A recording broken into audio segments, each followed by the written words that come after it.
ایک وقت ہوتا ہے پانی ختم ہو جاتا ہے، جو کھجوریں آپ کے پاس موجود تھی وہ بھی ختم ہو جاتی ہے۔ اب حضرت اسماعیل علیہ السلام کی جب زبان سوکھنے لگی، ان کا گلا پیاس کی وجہ سے سوکھنے لگا، اب حضرت حاجرہ جو تھی ان کی جسم میں بھی دودھ باقی نہ رہا، کیونکہ کچھ کھایا نہیں ہے، کچھ پیا نہیں ہے۔ اب یہ حال ہے، حضرت اسماعیل علیہ السلام رونے لگتے ہیں۔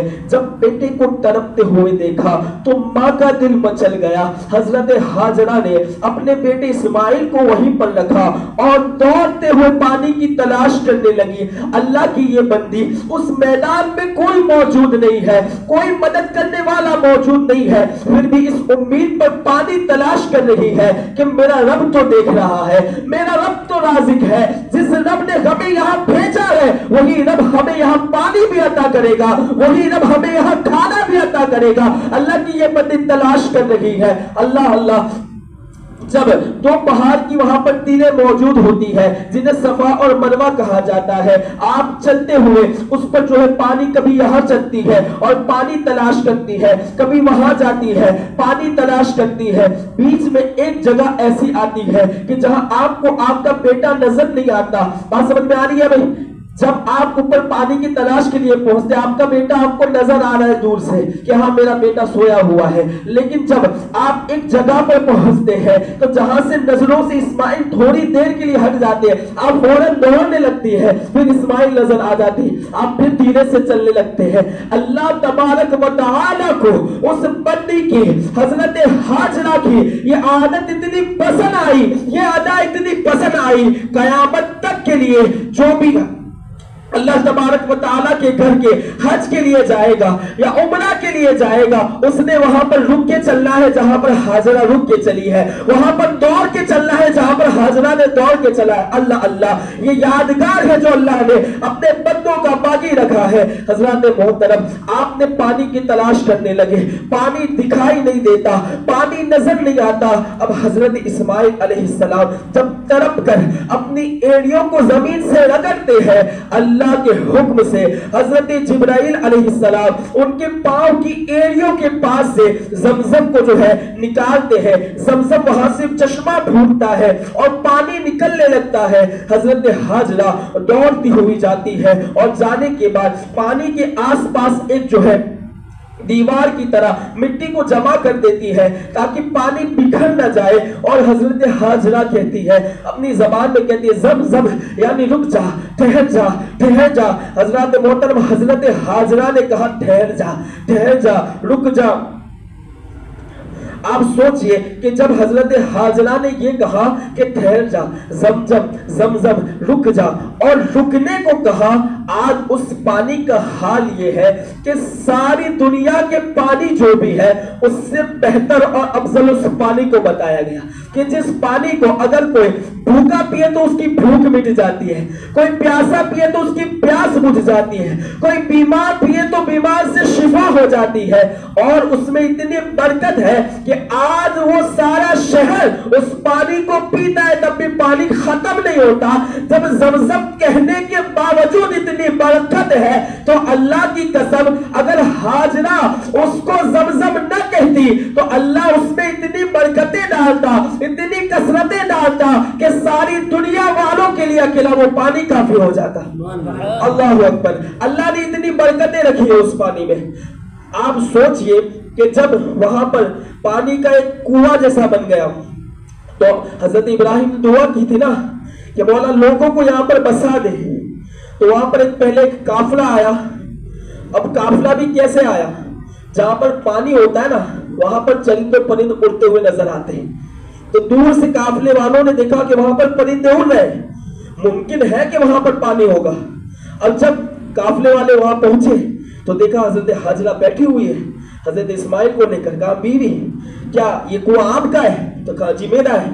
تو کہا آپ کی اجازت ہو کیا ہم بھی یہاں رہ سکتے؟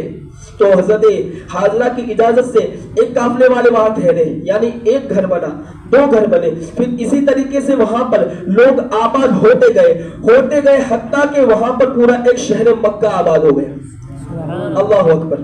پھر جو ہے حضرت ابراہیم علیہ السلام کے وہاں حضرت اسحاق علیہ السلام کی ولادت ہوئی، یعنی حضرت سارہ کے گھر پہ۔ حضرت اسحاق کی جب ولادت ہوئی تو حضرت ابراہیم کو پھر حضرت سارہ نے کہا کہ اب آپ جا سکتے ہو حضرت اسماعیل اور حضرت ہاجرہ کی خبر کے لیے. تو اب حضرت ابراہیم علیہ السلام وہاں آنے لگے. کہاں؟ مکہ شہر میں. پہلے مکہ نہیں تھا. حضرت اسماعیل اور حضرت ہاجرہ وہاں پہلے بسے, پھر پانی کی وجہ سے اور لوگ آ کے بسے, پھر وہ مکہ آباد ہوا. اب حضرت ابراہیم بھی وہاں آنے لگے اور پھر کس طریقے سے جو ہے کعبہ کی تعمیر ہوئی اور کس طریقے سے جو ہے قربانی کا واقعہ. اب عموماً کیا ہوتا ہے قربانی کا واقعہ آپ عید کے دن ہی سنتے ہیں, تو ہم عید کے خطبہ میں یہ واقعہ بیان کریں گے انشاءاللہ. تو قربانی کس طریقے سے ہوئی, اب آپ قربانی کے کچھ مسائل سن لیں اور ضروری باتیں ہیں اسے سماعت کر لیں. سب سے پہلے تو آپ سمجھئے کہ قربانی کس پر واجب ہے. تو پہلے تو ہے کہ مسلمان ہونا شرط ہے, مسلمان کے اوپر قربانی واجب ہے. جو کافر ہے غیر مسلم ہے اس کے اوپر قربانی واجب نہیں ہے. دوسرا ہے کہ مقیم ہونا چاہیے, مسافر کے اوپر بھی قربانی واجب نہیں ہے. تیسرا ہے مالک نصاب ہونا. اب اس میں آپ غور کریں, مالک نصاب جس کے پاس 7.5 تولہ سونا ہو یا 52 تولہ چاندی ہو یا اتنی رقم ہو کہ اس رقم کو پہنچ جائے, یعنی اتنا پیسہ ہے کہ جس سے 52 تولہ چاندی آ جائے. میں نے حساب لگایا تھا تو آج کے حساب سے موٹا موٹا 50,000 روپیہ آپ پکڑ کے چلے, 50,000 روپیہ میں 52 تولہ چاندی سلور آ جاتا ہے. تو اب آپ کے پاس 50,000, میں نے 10 گرام کا حساب دیکھا تھا تو 10 گرام پہ تولہ چاندی کا بتایا جاتا ہے اور 917 روپے کے قریب ہے 10 گرام چاندی کی قیمت. میں نے یہ ٹیلی کیا تھا, اللہ ماشاءاللہ جو بھی ہو. لیکن اگر آپ کے پاس اتنا پیسہ ہے کہ جس پیسے سے 52 تولہ چاندی آ جاتی ہو تو پھر آپ کے اوپر قربانی کرنا کیا ہو گیا, واجب ہو گیا. اور زکوٰۃ میں اور قربانی میں فرق کیا ہے؟ زکوٰۃ میں یہ ہے کہ پیسہ آیا, آپ مالک نصاب ہوئے, پھر اس کے اوپر سال گزرنا ہے. یعنی آج آپ کے پاس پیسہ آیا, اس کے بعد اس پیسے پہ پورا سال گزرے گا, پھر آپ زکوٰۃ دیں گے. لیکن قربانی میں کیا ہے, ایک قربانی کے جو 3 دن ہے نا اس میں بھی آپ کے پاس پیسہ آیا تو آپ نے قربانی کرنا کیا ہو گیا, واجب ہو گیا. سمجھ لیجئے کہ 3 دن ہے قربانی کے, پہلے دن آپ کے پاس کچھ نہیں تھا, قربانی کے دوسرے دن میں آپ کے پاس کہیں سے پیسے آ گئے. اور کیسے پیسے؟ جو آپ کے مطلب حاجت اصلیہ میں سے نہ ہو, یعنی اس چیزوں کو اس میں شامل نہیں کریں گے جیسے گھر ہو گیا رہنے کے لیے, چلانے کے لیے گاڑی ہو گئی, یا پھر وہ سامان ہو گیا, کپڑے پہننے کے ہو گئے, جس کو آپ استعمال میں لیتے ہو ان چیزوں کو اس کے اندر ایڈ نہیں کریں گے. اس کے علاوہ جو آپ کے پاس مال ہے اس کے اوپر آپ پر قربانی واجب ہو گئی. سمجھئے کہ ایک لڑکا ہے بڑا سا, ٹھیک ہے, بالغ ہے لڑکا, وہ عید کے دوسرے دن اس کے نانی آئے یا اس کے دادا آئے اور گفٹ میں اس کو 50,000 روپیہ دے دیا, تو اب لڑکا کیا کرے گا بھائی, جانور خریدے گا اور قربانی دلائے گا. کیوں؟ کہ اب اس کے میٹر میں کیا آ گئے, پیسے آ گئے نا, وہ مالک نصاب ہو گیا, تو اب سال گزرنے کا انتظار نہیں کرے گا. ایک چیز یہ مسئلہ دھیان سے سن لیجیے, عموماً کیا ہوتا ہے گھر کے اندر ایک سے زیادہ مالک نصاب لوگ ہوتے ہیں. جیسے ہماری عورتوں کے پاس سونا ہوتا ہے, کان میں پہننے کے لیے, گلے میں انگوٹھیاں ہوتی ہیں. اب سونے کی اگر اس کی بیچا جائے تو اتنی رقم تو آ ہی جاتی ہے کہ 52 تولہ چاندی خرید لے. بات سمجھ میں آ رہی ہے؟ اب وہ عورتیں کچھ تو ایسا سمجھتی ہیں کہ جو ہم پہنتے ہیں نا اس سونے پہ ہمیں زکوٰۃ بھی نہیں دینی اور قربانی بھی نہیں دینی, بس اسی سونے پہ دینی ہے جو ہم نے گھر میں رکھا ہے. بھائی ایسا نہیں ہے, آپ کے پاس سونا ہے, آپ نے پہنا ہوا ہے یا گھر میں رکھا ہوا ہے, وہ آپ کا ملک ہے, وہ آپ کا مال ہے, اس پہ آپ کو زکوٰۃ بھی دینی ہے اور قربانی بھی کرنی ہے. تو آپ کی بیوی کے پاس سمجھو کہ سونا ہے, وہ مالک نصاب ہے, آپ کے پاس بھی جو ہے مال ہے, آپ بھی مالک نصاب ہوئے, آپ کی بیٹی کے نام پہ بھی کچھ رقمیں ہیں, وہ بھی مالک نصاب ہوئی. پھر آپ کیا کرتے ہیں, ایک سال میری قربانی, دوسرے سال میری بیوی کی قربانی, تیسرے سال میری بچی کی قربانی. ایسا نہیں ہوتا بھائی, تینوں کی قربانی آپ نے دینا ہوگا, وہ بھی ہر سال, جب تک آپ کے پاس مال ہے, آپ کا مال نصاب پہ پہنچتا ہے. تو اس بات سے آپ دھیان رکھیے, اگر آپ کے گھر میں 3 یا 4 مالک نصاب ہے تو آپ سب کی قربانی کریں. اور قربانی میں بھی کیا ہے کہ اگر بیٹے کی قربانی ہے, اگر باپ کرنا چاہتا ہے پہلے اس سے اجازت لے کہ میں تمہاری قربانی کراؤں, اگر وہ اجازت دے کہ ہاں کراؤ تو اس کی قربانی ہوئی. اگر اس کی اجازت کے بغیر آپ نے قربانی کرائی تو پھر اس کی قربانی نہیں ہوئی, وہ نفل میں چلی جائے گی. بات سمجھ میں آ رہی ہے بھائی؟ تو اگر آپ کے گھر میں, پہلے تو جا کے ٹیلی کیجئے کہ کس کے پاس کتنا پیسہ ہے. عورتوں کے پاس بہت پیسہ دبایا ہوا ہوتا ہے, تو پوچھئے کہ چھپایا ہوا پیسہ ہے اور ہے تو کتنا ہے, اور اگر نصاب کو پہنچتا ہے تو پھر اس کا حصہ ڈالیے, وقت ہے جانور خرید سکتے ہو تو جانور خریدیے، ورنہ حصے میں آپ قربانی کرائیے، آپ پر واجب ہے، قربانی نہیں کریں گے تو آپ گنہگار ہوں گے۔ اور ایک آگے کی شرط ہے مرد عورت دونوں پر قربانی واجب ہے۔ اور آزاد ہونا، اب آزاد اور غلام یہ تو اب باقی نہیں رہا، اب تو سبھی آزاد ہیں، تو جس کے پاس مالک نصاب ہے وہ قربانی ضرور کرے گا۔ اور ایک شرط ہے نابالغ اور بالغ، اس میں اختلاف ہے، کچھ لوگ کہتے ہیں نابالغ پر نہیں ہوگی، اور علماء کرام کا یہ ہے کہ اگر بچہ ہے، بالغ ہے، سمجھدار ہے، اس کے ملک میں پیسے ہیں اور وہ خود قربانی کرنا چاہتا ہے تو وہ قربانی کر سکتا ہے، الگ اس میں اختلاف ہے اس مسئلے میں۔ آپ سمجھئے کہ قربانی کے لیے آپ جانور خرید کر لائیں، ٹھیک ہے، اب جانور آپ نے یہ سوچ کے، اب ایسا بھی ہوتا ہے کبھی کبھی کہ بندے کے پاس بہت پیسہ ہے، سمجھئے کہ وہ کپڑے بھی خریدتا ہے تو اعلیٰ سے اعلیٰ کپڑا خریدتا ہے نا، موبائل بھی جب خریدتا ہے تو آئی فون ہی یوز کرتا ہے، ایسا ہے، اچھا گھر ہے، اچھی گاڑیوں میں گھومتا ہے، لیکن جب قربانی کی بات آتی ہے تو یہ سستا سمجھ کر اس نے جو ہے حصے کے اندر ڈال دیا کہ قربانی کرو 3200 میں پڑ جائے، حالانکہ یہ بھی ایک بڑی رقم ہے، لیکن آپ نے یہ سوچ کے ڈال دیا کہ ختم ہو جائے، تو بھائیوں پہلے تو آپ پر بہتر یہ ہے کہ خود جانور لا کر اس کو ذبح کرو، ٹھیک ہے، اس سے قربانی تو آپ کی بہرحال ہو جائے گی، لیکن اللہ نے آپ کو دیا ہے تو پھر کنجوسی کیوں کرنا ہے، ٹھیک ہے، جب آپ کے پاس استطاعت ہے، آپ جانور لا سکتے ہو، گھر پہ رکھ سکتے ہو، قربانی کر سکتے ہو، تو پھر پہلا آپ کا یہ ہونا چاہیے کہ آپ جانور لاؤ اور اس کے ساتھ محبت ہونی چاہیے۔ جانور قربانی کرنے کا جو مقصد ہے وہ کیا ہے کہ ایک سول آپ کی روح آپ کی اس کے ساتھ کنیکٹ ہونی چاہیے، آپ کی روح اس سے کنیکٹ ہوگی، اس کے بعد آپ اس کو قربان کریں گے اپنے ہاتھوں سے، تو آپ کو وہی محسوس ہونا چاہیے کہ جب ابراہیم علیہ السلام اپنے بیٹے کو جیسے قربان کرتے تھے، ان کے دل میں جو گزری تھی وہ گزرنی چاہیے، ٹھیک ہے، ایک رسم نہیں ہے یہ بھائی۔ ابھی جو غیر مسلم ہے یا جو مسلمان نہیں ہے وہ لوگ یہی سمجھتے ہیں کہ مسلمانوں میں ایک رسم ہے، جیسے ہمارے اندر کچھ رسمیں ہیں، ہر مذہب میں کچھ رسم ہوتی ہے، ویسے بولتے یہ بھی ایک رسم ہے، یہ رسم نہیں ہے ہماری، یہ ہمارا یادگار ہے، ہمارے جو نیک بندے ہیں ان کی یادگار ہے یہ، اور یہ واجب ہے، تو اس کو تو آپ کو ادا کرنا ہی کرنا ہے۔ اور قربانی کے متعلق ایک سوال یہ بھی ہے کہ جو پیسہ آپ کے گھر پر پڑا ہوا ہے، سمجھئے استعمال میں جو نہیں ہے، جیسے آپ ایک موبائل یوز کرتے ہو، ایکسٹرا موبائل آپ کے پاس گھر پہ پڑا ہوا ہے، عموماً موبائل کی قیمت جو ہے 20 کے اوپر ہی سب لوگ لیتے ہیں، ٹھیک ہے، اللہ ماشاءاللہ سب کی بات نہیں کرتا، آپ کے پاس یوز کے لیے موبائل ہے سیمسنگ کا، سمجھئے ایسے اسرائیلی برانڈ ہے، چوکھا بتا رہا ہوں بھائی نہیں خریدنا چاہیے، اور ایپل ہے ایک آپ کے پاس ایکسٹرا پڑا ہوا جس کی قیمت 40-50 ہزار روپیہ ہے، تو اب وہ بھلے آپ یوز نہیں کر رہے ہو ایسے ہی پڑا ہوا ہے،